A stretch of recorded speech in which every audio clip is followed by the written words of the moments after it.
What's up, guys? Welcome back to the ZMM Show. Another wonderful Sunday night here. This is the second to last episode for Season 11, Part 2 for The Walking Dead, and this episode was called Trust.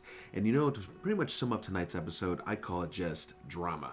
Commonwealth drama. But the game has been set and the pieces are in motion. And I'll tell you one thing I'm really liking, I mean, even though I don't like his character, but Lance Hornsby is not an idiot, okay? And I mean, let's face it, we all knew, and I even said it last week in my episode when I talked about everything that went down between Aaron and Negan and all that crew, and they wiped out that dude Toby, like that assassin that they sent to hit that apartment complex. There's no way this story was going to stick. And Lance saw straight through all that crap. And he pretty much calls the two guys, he calls both Aaron and Gabriel out on the rooftop with Daryl standing very nearby. And he's just like, so let me get this straight. This is your story? And I was just like, yeah, man, because this story is awful. It sucks at best.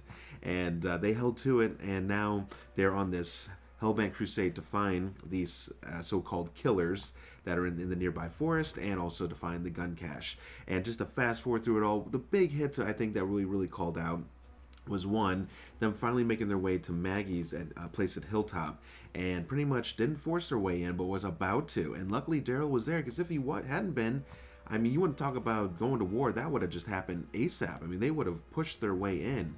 And I'm not exactly sure what Maggie is thinking, because she doesn't have the manpower nor weaponry to even take on a small crew like that. I mean, even with their hand-to-hand skills and their survival skills for all these years, they can't do that. So I don't know what exactly she was thinking. But luckily Daryl was there to talk their way in. They get in.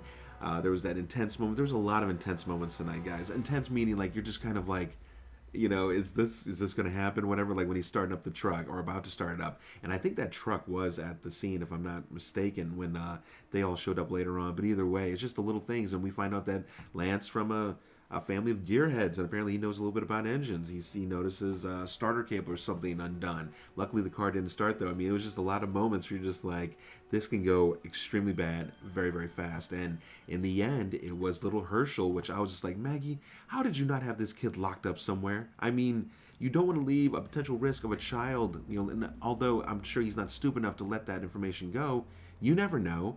And it just so happens that Lance had that damn hat that he had on, and he found it at the site, and of course it fit, and then it all just kind of broke loose from there. One of Maggie's buddies, I forget his name anyways, tosses up against the wall, and I mean, you want to talk about... Now, what I want to know is, though, how does Daryl even still have a job with the Commonwealth? Because, I mean, he pretty much drew his weapon on Hornsby and drops the F-bomb, basically saying, cut this stuff out, or something effing bad's gonna happen, right? And, I mean, good for Daryl. You know, he's sticking up where he needs to be sticking up for, but I was just like, how is he even still there? You know, I mean, when Hornsby had just fired him on the spot, like, clearly you're not for me. You're for yourself, or you're for your friends.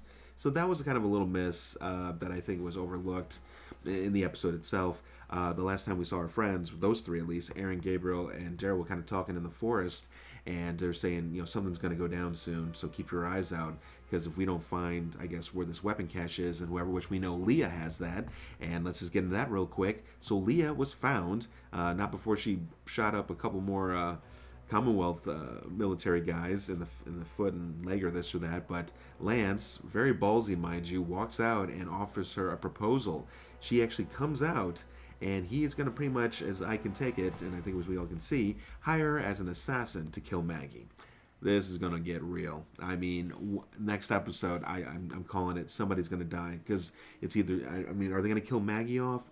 It seems too early. I don't see that happening. Maggie has to make it in at least to part 3 before she goes, or anything like that's going to happen. But there is another character that I think it could be on the chopping board. And so we'll have to see what happens with Leah and Maggie and their showdown. The scenes from the next episode look super intense. Don't miss it. Make sure to come back out. I will have a review for it, and let's get after it. And by the way, on a side note, if you made it this far, consider liking and subscribing. If you did enjoy a little bit of this talk so far, I'm a small channel. Obviously, don't get a ton of views, but you know, I appreciate your sponsorship, and I promise to bring you guys more material as we move along. And I'm working on my indie series too right now. Plan on getting some more episodes out. That's Dead Nightmare. So that's that spiel. Let's get that off to the side, and now let's get back to it. Who could also be on the chopping block in my eyes? Gabriel. Gabriel is... Oh, sorry. Wow, I just said Gabriel. Wrong. Ezekiel. Ezekiel is totally on the chopping block. for next week's episode. Absolutely. It's too much, guys. I mean, he's been cured. He started this underground kind of, secretive hospital, right? Trying to help people get surgeries and so forth. And he's been getting, is it Tomi? It's not Tommy. I think it's Tomi. But anyways, it's Yumiko's brother. And basically to help him do the surgeries and so forth, one that almost went botched. But it looks like he was able to work it out. And so, yeah, Ezekiel, wow, why do I keep saying Gabriel? Ezekiel is basically, he's been cured. He has this newfound direction. He's on a path. And I'm telling you, when it comes to those times, that is when something's going to happen. Something bad is going to happen. And I don't want to see it, but I'll tell you what this would set in motion.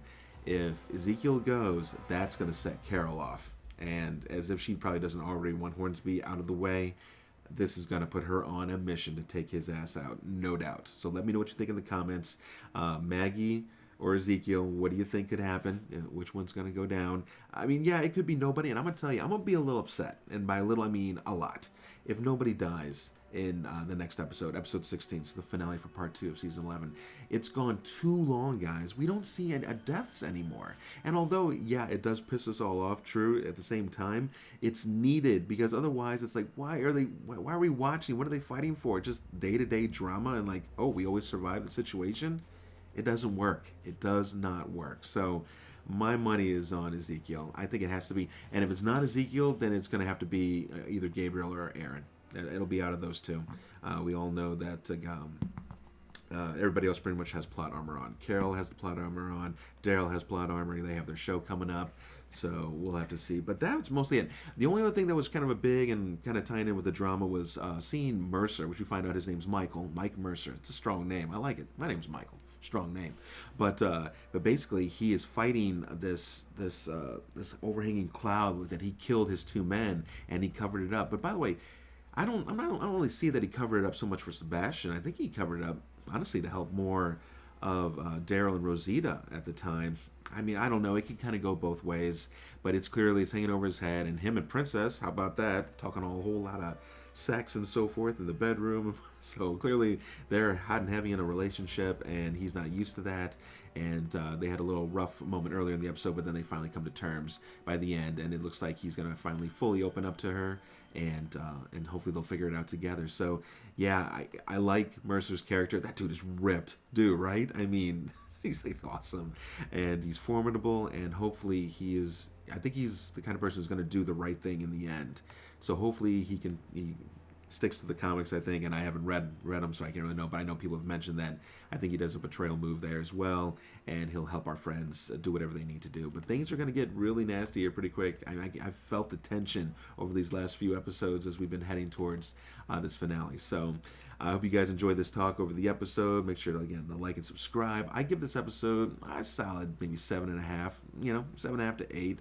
I think they've been pretty good moving along. Just really good, solid episodes making their way, because we just got to see where this Commonwealth story is going to end up. And obviously Lance is our villain, right? I mean, there's nobody else. Pamela, she just doesn't have it. She might have little tiny corruption pieces in her little arsenal, but in her son, he's a total jackass, right? I mean, he's weak.